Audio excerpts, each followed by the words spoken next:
ರಾಷ್ಟ್ರ ಧ್ವಜ ಈ ದೇಶದ 130 ಕೋಟಿ ಜನರ ಹೆಮ್ಮೆ. ಸ್ವಾತಂತ್ರ್ಯ ಹೋರಾಟಗಾರರಿಗೆ ಸ್ಫೂರ್ತಿ ಕೊಟ್ಟಿತ್ತು. ಅದಕ್ಕೆ ಅವಮಾನ ಮಾಡಿದವರು ಹೇಗೆ ಸರ್ಕಾರದಲ್ಲಿರುತ್ತಾರೆ? ಹೀಗಾಗಿ ಸಚಿವ ಈಶ್ವರಪ್ಪನವರ ರಾಜೀನಾಮೆಗೆ ಒತ್ತಾಯಿಸುತ್ತಿದ್ದೇವೆ ಎಂದು ವಿಧಾನಸಭೆ ಪ್ರತಿಪಕ್ಷ ನಾಯಕ ಸಿದ್ದರಾಮಯ್ಯ ಹೇಳಿದ್ದಾರೆ. ವಿಧಾನಸೌಧದ ಹೊರಗೆ ಸುದ್ದಿಗಾರರ ಜೊತೆ ಮಾತನಾಡಿದ ಅವರು, ಇದು ಆರ್ಎಸ್ಎಸ್ ನವರ ಕುತಂತ್ರ.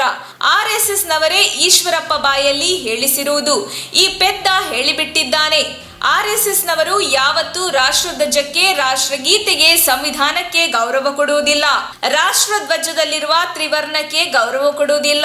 ಕೇಸರಿ ಬಣ್ಣಕ್ಕೆ ಕೊಡುತ್ತಾರೆ ಎಂದು ಟೀಕಿಸಿದರು. ಸಚಿವ ಈಶ್ವರಪ್ಪ ರಾಜೀನಾಮೆಗೆ ಈ ಅಧಿವೇಶನ ನಡೆಯುವವರೆಗೂ ಅಹೋರಾತ್ರಿ ಧರಣಿ ನಡೆಸುತ್ತೇವೆ. ಅಧಿವೇಶನ ಅನಿರ್ದಿಷ್ಟಾವಧಿಗೆ ಮುಂದೂಡಿಕೆಯಾದರೆ ಇಲ್ಲಿ ನಮ್ಮ ಧರಣಿ ಮೊಟಕುಗೊಳಿಸಿ ನಂತರ ಜನರ ಮುಂದೆ ಹೋಗುತ್ತೇವೆ. ಸೋಮವಾರ ದಿನ ಎಲ್ಲ ಜಿಲ್ಲಾ ತಾಲೂಕು ಕೇಂದ್ರಗಳಲ್ಲಿ ನಮ್ಮ ಕಾಂಗ್ರೆಸ್ ಕಾರ್ಯಕರ್ತರು ಪ್ರತಿಭಟನೆ ಮಾಡಿ ಈಶ್ವರಪ್ಪನವರನ್ನು ಸಂಪುಟದಿಂದ ವಜಾ ಮಾಡಬೇಕು. ಅವರ ಮೇಲೆ ಕ್ರಿಮಿನಲ್ ಮೊಕದ್ದಮೆ ಹಾಕಿ ತನಿಖೆ ನಡೆಸಬೇಕು ಎಂದು ಒತ್ತಾಯಿಸುತ್ತಾರೆ ಎಂದರು. ಜೆಡಿಎಸ್ ನಾಯಕ ಕುಮಾರಸ್ವಾಮಿಗೆ ರಾಷ್ಟ್ರಧ್ವಜದ ಮಹತ್ವ ಗೊತ್ತಿಲ್ಲ ಎಂದು ಕಾಣಿಸುತ್ತದೆ. ರಾಷ್ಟ್ರಧ್ವಜದ ಇತಿಹಾಸ ಗೊತ್ತಿಲ್ಲ ಎಂದು ಕಾಣಿಸುತ್ತದೆ ಎಂದು ಎಚ್.ಡಿ. ಕುಮಾರಸ್ವಾಮಿ ಸಚಿವ ಈಶ್ವರಪ್ಪ ಪರವಹಿಸಿ ಮಾತನಾಡಿದ್ದಕ್ಕೆ ಸಿದ್ದರಾಮಯ್ಯ ವ್ಯಂಗ್ಯವಾಡಿದರು. ನಮ್ಮ ತುಮಕೂರು ಮಾಧ್ಯಮದ ವಿಶೇಷ ಸುದ್ದಿಗಳನ್ನು ನಿರಂತರವಾಗಿ ಪಡೆದುಕೊಳ್ಳಲು ಚಾನೆಲ್ ಅನ್ನು ಸಬ್ಸ್ಕ್ರೈಬ್ ಮಾಡಿ. ಕ್ಷಣ ಕ್ಷಣದ ಸುದ್ದಿಗಳಿಗಾಗಿ www.nammathumakuru.com ಗೆ ಭೇಟಿ ನೀಡಿ.